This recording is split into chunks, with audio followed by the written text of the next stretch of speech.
কাজে আমাদের দিক থেকে আমরা বাংলাদেশকে ভালোবাসি, বাংলাদেশও আমাদের ইন্ডিয়াকে নিশ্চয়ই ভালোবাসে, বাংলাকেও ভালোবাসে। আমাদের ভাষা, সাহিত্য, পোশাক পরিচ্ছদ সবই এক। রাজনৈতিকভাবে যাই মতভেদ থাকুক না কেন, আমরা এটা নিশ্চয়ই চাই না যে কোনো ধর্মে ধর্মে বিভেদ হোক এবং তার কোনো রেশ কারো উপর পড়ুক, এটা আমরা কখনোই চাই না। এবং সেন্ট্রাল গভর্নমেন্টে যারা আছেন তারাও তো পার্টিকুলার একটা ধর্মের বিরুদ্ধে প্রচন্ড একটা ভিন্ডিকটিভ অ্যাটিটিউড নেন। আমরা মনে করি কোনোটাই ঠিক নয়।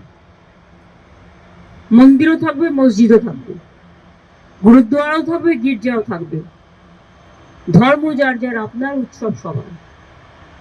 আমরা শান্তির পক্ষে, আমরা উন্নয়নের পক্ষ,